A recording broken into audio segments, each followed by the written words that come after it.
हूं गोपाल राजपूत करण, मेरी दिल्ली मेरे संग की खास मुलाकात में। आज हम आपकी बात कराएंगे समीर शर्मा जी से, जो कि दिल्ली विवाद समाधान समिति से हैं और यह जगह है नंदनगरी के अंदर। इसको डीएम कार्यालय भी कहा जाता है।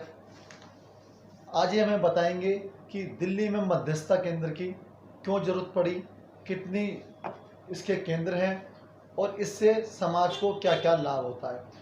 तो समीर जी, आपका स्वागत है मेरी दिल्ली मेरी शान की खास मुलाकात में। सबसे पहले हम आपका बहुत बहुत धन्यवाद आभार व्यक्त करते हैं कि आपने इतना समय दिया। तो सर, हम थोड़ा जानना चाहेंगे, ये जो दिल्ली विवाद समाधान समिति है, इसका आरंभ दिल्ली में कब हुआ और इसकी जरूरत क्यों पड़ी? देखिए, दिल्ली विवाद समाधान समिति का जो आरंभ है ये सन 2009 में हुआ था। ये दिल्ली सरकार के विधि न्याय और कानून विभाग के अंतर्गत आता है। दिल्ली समाधान समिति का जो मकसद है वो लोगों तक न्याय पहुंचाना है।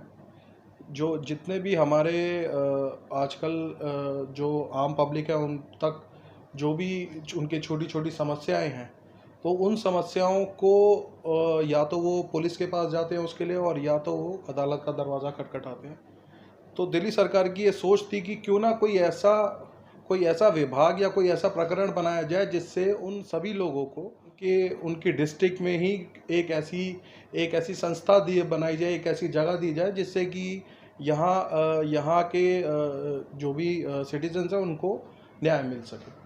तो दिल्ली विवाद समाधान समिति इसी उद्देश्य से दिल्ली के अलग अलग डिस्ट्रिक्ट्स के अंदर करीब 10 सेंटर्स आज के समय में कार्यरत हैं। और जैसा कि अभी आपने बताया कि ये नंदनगरी सेंटर है हमारा, ऐसे ही पूर्वी दिल्ली के अंदर पड़पड़गंज इंडस्ट्रियल एरिया के अंदर एक सेंटर है। नई दिल्ली के अंदर ITO के अंदर 2 सेंटर हैं, और साउथ दिल्ली में भी दो हमारे एक सेंटर है। इसी प्रकार से दिल्ली के अलग अलग कोनों में सेंटर्स हैं। इन सेंटर्स के अंदर अलग अलग तरीके के केसेस आते हैं, जैसे मैट्रिमोनियल केसेस हो गए, मियाँ बीवी के झगड़े हो गए, किसी के चेक बाउंस के केसेस हो गए, आपके घर के अंदर कंज्यूमर से रिलेटेड कोई भी डिस्प्यूट है वो यहाँ पर आ सकते हैं। और ये बिल्कुल मुफ्त प्रक्रिया है, इसका कोई पैसा नहीं दिया जाता। सर, इसमें यहाँ तक पहुँचने के लिए किस प्रकार आदमी आपसे संपर्क कर सकता है, क्या उसका प्रक्रिया? देखिए, जैसा मैंने आपको बताया कि ये अलग अलग ऑफिसेज दिल्ली के करीब 10 जगहों पे कार्यरत हैं। यहाँ पर आप किसी भी आपके घर के पास जो भी मध्यस्थता केंद्र इस समय कार्यरत है, आप वहाँ पर जा सकते हैं। वहाँ पर एक फॉर्मल सा परफॉर्मा होता है, एक एप्लीकेशन कोई भी बना के वहाँ पे पहुँच सकते हैं। इसके अलावा एक हेल्पलाइन नंबर है दिल्ली सरकार का, हमारे मीडिएशन सेंटर का, आप वहाँ से भी अप्रोच कर सकते हैं। हमारा ईमेल आईडी भी है director.adr@gmail.com। वहाँ पे भी आप अपनी ऑनलाइन कंप्लेंट डाल सकते हैं।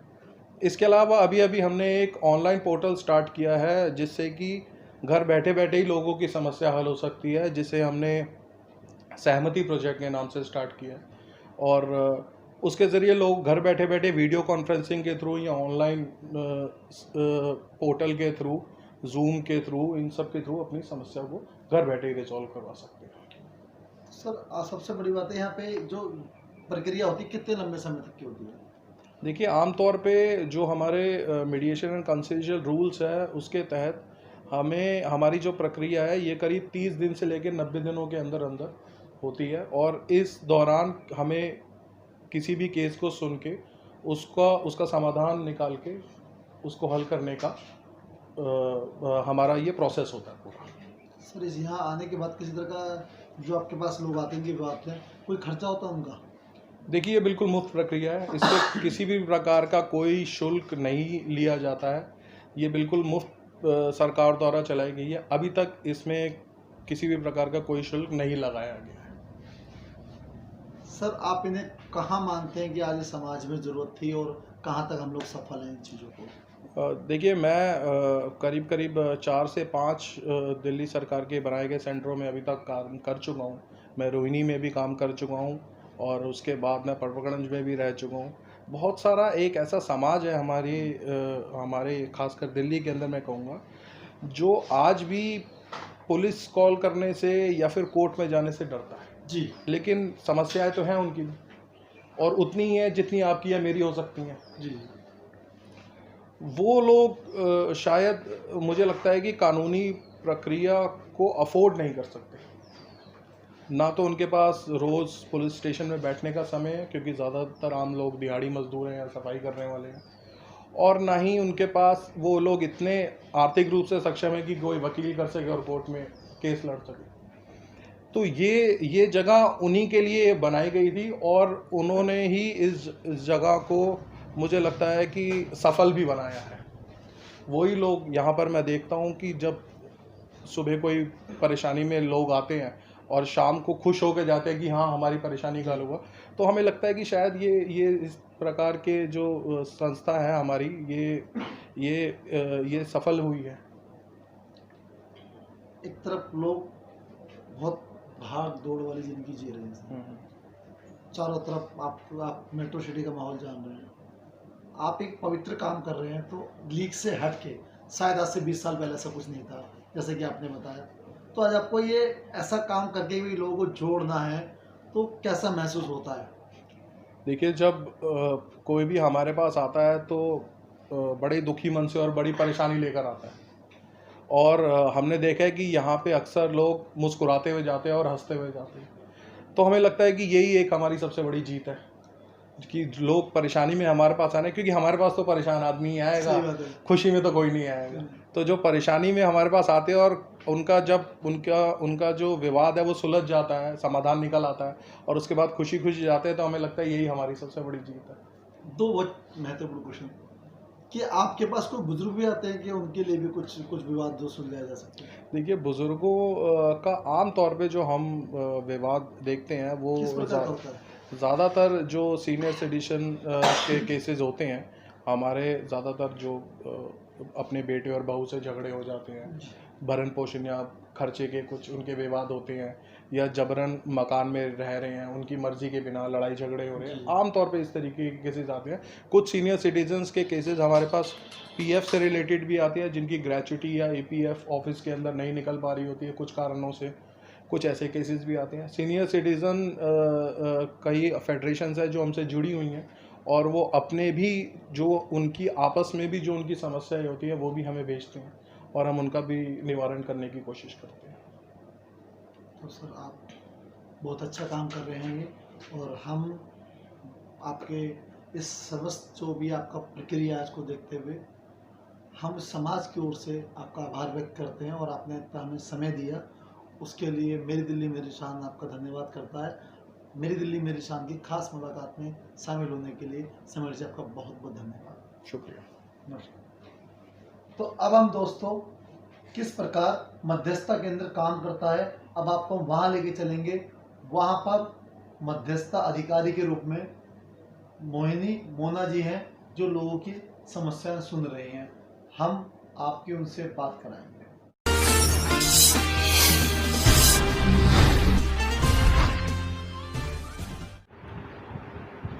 तो मैडम, आप यहाँ पे पहली बार कब आए थे? 10 सितंबर। क्या वजह है या आप यहाँ पे पहुँचे? हमारे हस्बैंड वाइफ में थोड़ा बहुत झगड़ा हो गया था, और सासों में मतलब ऐसे इस तरह से हो गया था झगड़ा। तो यहाँ पे आपको कैसा महसूस हुआ? यहाँ पे आके मुझे अच्छा लगा, और यहाँ पे हेल्प भी अच्छी तरह से होती है। यहाँ पे आपकी मध्यस्थता किसने करवाई? कौन अधिकारी है, क्या नाम है उनका? मोहिनी जी, मोहिनी मैम। मोहिनी मैम। उनसे मिलके आपको कभी ऐसा लगा कि वो किसी का पक्ष ले रहे हैं या आपकी बात पूरे अच्छे सुनते हैं? नहीं, बात अच्छी तरह से समझती है और समझाती भी है। तो पहली बार, और अब आपके पति और आप में जो भी विवाद था, पहले आप ज़्यादा गुस्से में रहते थे, या अब कैसा लग रहा है आपको? अब थोड़ा सही है, बात भी होती है। अच्छा, बात भी होती है। हाँ। यानी कि अब ऐसा लग रहा है कि मैडम के पास आने के बाद से आपकी जो लड़ाई जो हुई थी, सुलह होने की संभावना है। हाँ। तो आप यहाँ से संतुष्ट हैं? हाँ। सर, ये आप यहाँ पे किस वजह से आए थे? हमारी मियाँ बीवी में थोड़ा बहुत झगड़ा हो गया था, इस चक्कर में। तो आप यहाँ कब से आ रहे हैं? मुझे तो मैं तो दूसरी बार ही आया हूँ। दूसरी बार आए हैं। आपकी मैडम 3 बार आ चुकी हैं। जी, मैं 2 बार आया हूँ। तो यहाँ पे आने के बाद कैसा महसूस होता है? बहुत अच्छा महसूस हुआ। मैडम बहुत अच्छे से मैडम ने समझाया हमें, हम दोनों को समझाया, एक एक करके समझाया। पहले एक को समझाया, मुझे बाहर भेज दिया, फिर इसको बाहर भेज दिया, मुझे समझाया। मैडम ने बहुत अच्छे से समझाया हमें। फिर हमारी बात भी नहीं होती थी, अब अच्छे से बात भी होती है, फोन पे भी बात होती है, अच्छे से होती है हमारी। आपको मैडम का व्यवहार कैसा लगा? बहुत अच्छा है मैडम, बहुत बहुत अच्छा व्यवहार है मैडम। तो आपको लगता है कि लोगों को कोर्ट जाने के बजाय यहाँ पे आना चाहिए? हाँ, यहीं आना चाहिए, कोर्ट नहीं आना चाहिए। वहाँ तो जाएंगे, वहाँ पैसा भी खर्च होगा, सब कुछ खर्च होगा, टाइम भी इतना लगेगा, पैसे पड़ते रहेगी। यहाँ कुछ नहीं, यहाँ तीन महीने तक यहाँ होगा सिर्फ, यहाँ 3 महीने में सब सोल्व हो जाएगा यहाँ पर। तो हम और मैडम, ये आपका चैनल, आपका परिवार ये उम्मीद कर सकता है कि इन मैडम से मिलने के बाद आप दोनों की सुलह हो जाएगी, आप साथ खुशी खुशी रहेंगे? हाँ, खुशी खुशी रहेंगे हम साथ में। हम दोनों ने खुद से वादा किया है एक दूसरे से, हम साथ में रहेंगे, खुशी खुशी रहेंगे। तो परिवार में भी किसी को आगे से आप ऐसी कोई शिकायत देंगे? नहीं होगी तो उसके परिवार होगी ना। आप कोई सलाह देना चाहेंगे अपने जैसे भाई बहनों को, क्यों कोर्ट जाएं या घर में लड़ते रहें या यहाँ आना चाहिए? नहीं, मैं यही सलाह देना चाहूँगा कि कोर्ट तो ना आ जाए, वहाँ तो परेशान होने वाली बात है। हर चीज़ की हानि है वहाँ, पैसे की भी, टाइम की भी, सबकी। मेन चीज़ यहाँ पर आए, यहाँ 3 महीने में केस खत्म हो जाएगा। यहाँ सब अच्छे से समझाएंगे, एक एक करके समझाएंगे दोनों को। यहाँ किसी का सपोर्ट नहीं लेंगे, यहाँ कोई ऐसा नहीं है कि लड़की का पक्ष लेंगे, लड़के का केस है। यहाँ दोनों को समझाएंगे, ठीक से समझाएंगे। यहाँ अच्छा होता है, जो भी होता है बढ़िया होता है। जैसा कि अभी आप जानते हैं, आज हम नंदनगरी के मध्यस्थता केंद्र के अंदर आए हुए हैं। यहाँ पर हमने देखा है कि काफ़ी लोग जो अपने वैवाहिक जीवन से परेशान हो जाते हैं या अपने समाज में कुछ ऐसी बातें होती हैं, आजकल भागा दौड़ी का मेट्रो सिटी के अंदर जीवन हो चुका है, तो यहाँ पे स्वाभाविक है कि चिड़चिड़ापन होना, छोटी छोटी बातों पे आपसी विवाद होना आम बात हो गई है। लेकिन फिर भी एक नई राह है, वो राह है मध्यस्थता केंद्र। मध्यस्थता अधिकारी यहाँ पे हैं मोहिनी जी, जो लोगों की बात पूरे आराम से बैठ के सहजता से सुनती हैं और सहानुभूति उनके प्रति रखती हैं। अभी कुछ लोग हमारे बीच में हैं, तो हम बात करेंगे। यहाँ पे साथी आए हुए हैं, वो हमें बताएंगे कि पहली बार जब यहाँ पे आए थे तो उन्हें कैसा लगा था और अभी ये कैसा महसूस कर रहे हैं। तो सर, आप कहाँ से आए हैं? मैं शादरा से। शादरा से आए हैं। आपकी शादी को कितना लंबा समय हुआ? 2 साल हो गए। तो देखा आपने जैसे कि सिर्फ 2 साल में ही इनका परिवार में किसी बातों को लेकर छोटा मोटा विवाद है। तो आप ये बताइए, जब पहली बार यहाँ पे आए थे तो उस वक्त आपको कैसा महसूस हो रहा था और आज आपको कैसा महसूस हो? जब मैं पहली बार आया था तब मैं सोच रहा था कि यहाँ पे पता नहीं क्या होगा, क्या क्वेश्चन पूछेंगे, क्या होगा, किस तरीके से बात की जाएगी। जब मैं फर्स्ट टाइम आया, मैं मैडम से मिला, इन्होंने बहुत पोलाइटली, बहुत अच्छे तरीके से हमारी भी बात सुनी, सेकंड पार्टी की भी बात सुनी। तो इन्होंने बहुत अच्छा अपना जो भी अपना बेस्ट किया, इन्होंने दोनों को बात समझ आ गई है। आज हम उस स्टेज पे हैं। आप पहले दिन में और आज में कुछ परिवर्तन मांग रहे हैं अपने आप में? बहुत परिवर्तन है। जो पहले जो हमारी जो आपस में एक दूसरे से मेल जोल नहीं थे, वो मैम ने अपने थ्रू बहुत अच्छे तरीके से उन्होंने अपना काम किया है और मैं खुश हूँ। और आपकी मैडम? वो भी दोनों राज़ी हैं। जो हम दोनों के बीच में जो भी डिस्टेंस है वो चीज़ ख़त्म हो चुकी है। दोनों अपना सेटलमेंट करने के लिए तैयार हैं, वो सिर्फ मैम की वजह से। तो अब हम हमारे साथ एक मित्र हैं, अब ये अधिवक्ता हैं, इनकी क्या राय है मध्यस्थता केंद्र के बारे में, हम इनसे इनके शब्दों में जानना चाहेंगे। मेरा नाम हिमांशु शुक्ला है। जैसे भाई साहब ने बताया, मैं पेशे से वकील हूँ। मेरा कोर्टों के अंदर काफ़ी आना जाना रहता है और मैं यही देखता हूँ कि लोग जो हैं वो अपने ज़िंदगी का एक बेहतरीन हिस्सा, जैसे इसमें दोस्त की 2 साल पहले शादी और इसके साथ वाद विवाद हुआ, अगर ये कोर्टों के थ्रू सेटल करते हैं तो उसमें एक बहुत लंबा टाइम पीरियड निकल जाता है और उसके अंदर भी कोई श्योरिटी नहीं है कि कौन सी वाली पार्टी खुश रहेगी या दूसरी पार्टी उसमें नाराज़ होगी। मीडिएशन सेंटर सिर्फ और सिर्फ हमें एक ये प्लेटफॉर्म प्रोवाइड कराता है जिस पे दोनों पार्टी अपनी रजामंदी से खुशी खुशी एक सेटलमेंट पे आ सकते हैं। तो आप क्या मानते हैं, मध्यस्थता केंद्र जो है, ये जो छोटी मोटी सामाजिक संस्थाएं होती हैं और कोर्ट होता है, इन दोनों से बेहतर है? बिल्कुल। मध्यस्थता सेंटर्स के अंदर या जो भी मीडिएशन सेंटर्स हैं, इसके अंदर आप किसी भी वाद विवाद का अपने म्यूचुअली बैठ के आप इसका हल निकाल सकते हैं। मैं तो यही कहूँगा लोगों से कि अगर कोर्ट ना जाएं और अपने मीडिएशन सेंटर्स जो इनके लोकल होते हैं वहाँ पे जाके अपनी बात रखें और दोनों आपस में बैठ के बात करें, तो अपनी ज़िंदगी का एक बेहतरीन हिस्सा जो कोर्टों में वो गवाते हैं वो यहाँ पर इंजॉय कर सकते हैं। आप मध्यस्थता अधिकारी के बारे में कुछ कहना चाहेंगे, उनकी क्या भूमिका होती है? मध्यस्थता अधिकारी जैसे हमारी मोहिनी मैम है, इनकी सबसे बड़ी भूमिका रहती है, इनका जो एक आउटलुक होता है, जो वो दोनों पार्टियों को समझाते हैं, उन दोनों के बीच में जो गैप आ जाते हैं, जो वो बात नहीं करते हैं, इनको कैसे वो ब्रिज करते हैं। तो एक मीडिएटर का मीडिएशन सेंटर में सबसे बड़ा अहम रोल यही होता है कि दोनों पार्टीज़ को किस तरह से लाके एक पॉइंट पे मिलाया जाए। जैसा कि अभी हमने आपकी बात कराई है, ये कहें कि रूबरू कराया आपको यहाँ पे आने वाले लोगों से भी और यहाँ पे हमारे अधिवक्ता साथी से भी, क्यों ज़रूरत है मध्यस्थता केंद्र की और उसकी क्या भूमिका है, इसके बारे में लोगों ने बड़े स्पष्ट शब्दों में हमें बताया।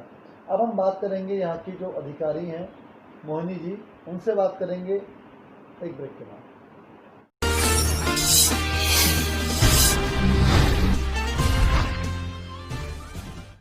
नमस्कार दोस्तों, मैं हूं गोपाल राजपूत करण। मेरी दिल्ली मेरी शान की खास मुलाकात में आज मैं आपसे मिला हुआ मोहिनी मोना जी से। वो हमें बताएंगी क्यों मध्यस्थता की आज जरूरत है। आज हम नंदनगरी के मध्यस्थता केंद्र में, अगर आपके परिवार में किसी तरह का विवाद है, आप आपस में प्रेम से नहीं बात कर पा रहे हैं, आपके अंदर किसी प्रकार का कोई अपने मियाँ बीवी को लेकर कोई संदेह है, तो आप हमारे इस कार्यक्रम को जरूर देखें और मोहिनी जी से ज़रूर मिलें अगर आपको किसी भी प्रकार की कोई समस्या है तो। आज हम बात करेंगे मध्यस्थता केंद्र के ऊपर। तो स्वागत है आपका। बहुत बहुत शुक्रिया। मोहिनी जी, आप हमें बताइए कि ये जो नंदनगरी का मध्यस्थता केंद्र है, ऐसे दिल्ली में कितने मध्यस्थता केंद्र हैं और क्यों इनकी जरूरत पड़ी है? देखिए, सबसे पहले तो हम मध्यस्थता केंद्र की ज़रूरत क्यों पड़ी, उसकी सबसे ज़्यादा ज़रूरत इसलिए पड़ी कि जितने भी लोग हैं उनका आपस में विवाद तो हो जाता है, लड़ाई तो हो जाती है, लेकिन ना तो कोई मीडिएटर यानी कि कोई भी पार्टी ऐसा हो जो बीच बचाव कराने वाला हो, और अगर हो तो वो तिल्ली लगाने वाले आपको मिलते हैं। तो ज़रूरत ऐसे व्यक्ति की पड़ी कि जो उन दोनों को समझा सके, बता सके कि कौन कहाँ गलत है और इस लड़ाई का अंत क्या होने जा रहा है। तो एक शीशा दिखाने के लिए मध्यस्थता केंद्र की ज़रूरत पड़ी। मैडम, आजकल आप देखते हैं कि शहरीकरण जो है या मेट्रो सिटी है, वहाँ पे तनाव भरा जीवन है जी। लोग भागा दौड़ी की जो लाइफ जो है हर परिवार की है, तो कहीं आदमी का जो मानसिक तनाव है उसके परिवार पर असर डाल रहा है। बिल्कुल डाल रहा है। मानसिक तनाव की वजह से ही सारी परेशानी आ रही है और मानसिक तनाव के चलते ही डिप्रेशन भी आ रहा है, सब कुछ आ रहा है, और उससे उनकी जो पारिवारिक समस्याएं हैं और ज़्यादा विकराल होती जा रही हैं। तो इसी वजह से दिल्ली सरकार ने सोचा कि कोर्ट में समय खराब करने की बजाय ऐसे केंद्र खोल दिए जाएं जहां पर वो अपनी समस्याओं को खुलकर के बता सकें और किसी को उनकी समस्या के बारे में कानो कान खबर भी ना हो सके और समाधान भी मिल सके। मैडम, जो लोग मध्यस्थता केंद्र के अंदर आते हैं, क्या उन्हें किसी प्रकार का खर्चा देना पड़ता है? जी, ये सबसे ज़्यादा खूबसूरती है DDRS की कि अगर आप कोर्ट जाते हैं तो आपको वकीलों को भी खर्चा देना है, रीडर साहब को भी देना है, और बाकी आपको सबको पता है कि कहाँ कहाँ आपके खर्चे लगाने हैं। DDRS में आपको 5 नए पैसे का भी खर्चा नहीं होगा और दिल में सुकून ही सुकून होगा। आप बड़ी फेमस हैं कि आप लोगों की बात बड़े प्यार सुनती हैं और आपने समझाने में भी काफ़ी हद तक मुझे लगा कि हमने कुछ लोगों जो है आए थे उनसे बात करी, सभी लोग आपसे संतुष्ट हैं। उसके पीछे क्या कारण है कि आप अपनी बात अच्छे से समझा पाते हैं? इसके पीछे कारण तो कुछ नहीं है, जो कि परिवार में समस्या आने का एक कारण होता है धैर्य की कमी होना। अगर आप में धैर्य है तो आप सब कुछ कर सकते हो, and that is the main thing कि अगर कोई मीडिएटर धैर्य से सुनता है तो पार्टी भी समझती है कहीं ना कहीं कि ये मेरे फ़ायदे के लिए कह रहे हैं, और मीडिएटर, क्योंकि मैं दोनों तरफ की बात को इक्वालिटी से सुनती, कोई बायसनेस नहीं होती कि मैं एक पार्टी की सुनूं और दूसरी पार्टी को लगे कि मैं उसके ऊपर ध्यान नहीं दे रही, या उसकी सुनी तो इसके नहीं, तो दोनों को बराबर हम बैलेंस में अगर लेकर के चलते हैं तो वो भी हमें सम्मान देते हैं और हम भी उन्हें सम्मान देते हैं, और समाधान तो फिर निकलता ही है। अब हम जानना चाहते हैं मैडम कि यहाँ पे कितना समय लगता है यहाँ पे आने के बाद लोगों को अपने इस पूरे प्रोसेस में? देखिए, अगर दिल्ली सरकार ने जितना हमें समय दिया है वो समय सीमा है 3 महीने की, कि 3 महीने में हमको मीडिएशन के हर एक पहलू तक घुस करके और कोशिश करनी है कि असली जड़ तक पहुंचा जाए और उसका समाधान निकाला जाए। लेकिन अगर हमको लगता है कि इसके अंदर चांसेस हैं अभी, तो हम उस समय सीमा को थोड़ा सा बढ़ा भी लेते हैं। कभी कभी 1 साल भी लग जाता है हमें। और किसी में अगर हमें लगता है 4 मुलाकातों में, 5 मुलाकातों के बाद इसमें कुछ नहीं होने वाला, तो हम उसको बंद भी कर देते हैं, क्योंकि कोई फ़ायदा नहीं है मीडिएशन का समय भी खराब करने का। जी, किसी कोई केस में ऐसा होता है कि वो आपसे सहमत नहीं हो पाते, तो उसमें क्या कंडीशन? नहीं, देखो यहाँ पर मैं किसी को ये नहीं कहती कि आप ऐसा कीजिए या वैसा कीजिए। मेरी तरफ से कभी किसी को कोई भी सजेशंस नहीं होती। मैं उनको सिर्फ आईना दिखाने का काम करती हूँ। बाकी उन्होंने देखना है कि उस चीज़ को वो कितना अपने जीवन में ढालना चाहते हैं या नहीं चाहते। तो आप अपने इस प्रोफेशन में किस हद तक खुश हैं? कैसा महसूस होता है आज के समय में आपको? क्या आपकी वजह से काफ़ी सारे परिवार बन रहे हैं? एक मुझे कहावत याद आती है कि भैया आप किसी की शादी करा दीजिए, आप परिवार जोड़ना, परिवार बनाना है सबसे बड़ा पुण्य है। और आप यहाँ बैठे बैठे हजारों लोगों को जो बिल्कुल क्या कहते हैं, एक दूसरे को देख शकल भी नहीं देख जाते एक दूसरे की, वो जो बिल्कुल टूटने के कगार पे हैं, तो जब आप लोगों को मिलवाते हैं तो आपको कैसा महसूस होता है? देखिए, वो खुशी सच्ची बताऊं तो शब्दों में बयान नहीं की जा सकती। जब यहाँ पर लोग आते हैं, विमेन सेल से आ रहे हैं या थाने से आ रहे हैं, तो वो आपकी बात बिल्कुल सच है कि वो एक दूसरे का ना तो चेहरा देखना चाहते, बल्कि वो ये कोशिश करते हैं कि कोई एक ऐसा पॉइंट मिले और मैं इसका मुंह नोच डालूं या डंडों से इसकी पिटाई कर दूं। वो हालात होती है यहाँ पर। कई बार पुलिस भी आती है यहाँ पर। बट उसके बाद जब उनको धीरे धीरे उनको प्यार मोहब्बत से जब बात की जाती है, वो अपनी सारी बातें बताते हैं, उनको मीडिएशन के फ़ायदे जब हम गिनवाते हैं कि आप कोर्ट में जाओगे, 2 पार्टीज़ हैं, ए अगर जीत गया तो उसकी जो एलिगेशन उसने बी के अगेंस्ट लगाए थे वो सारे वहाँ पर रखे हुए हैं। बी अगर शादी के बाद किसी और से जब शादी करने जाएगी और डाइवोर्स डिक्री लेगी तो वो एलिगेशन उसके खड़े हुए हैं। इसी तरह से वाइस वर्सा बी का एक। लेकिन हमारे यहाँ पर कॉन्फिडेंशियलिटी होती है। अगर लड़की ने कोई लांछन लगाया लड़के के लिए, वो कभी नहीं लिखा जाएगा, ना लड़के ने कोई लांछन लगाया लड़की के ऊपर कुछ नहीं लिखा जाएगा। तो होगा क्या कि ये बाहर से जब अंदर आए थे तो लांछन लगाते हुए आए थे, बट ना तो यहाँ पे हमने कोई लांछन लगाया, हमने सिंपल ये लिखा कि इन दोनों के बीच में कोई पारिवारिक मुद्दा था, उसकी वजह से ये इतने दिन से अलग रह रहे थे या वटेवर ये केसेस इन्होंने डाल रखे थे, और अब इन्होंने आपसी समझौते के तहत एक दूसरे के साथ रहना शुरू कर दिया।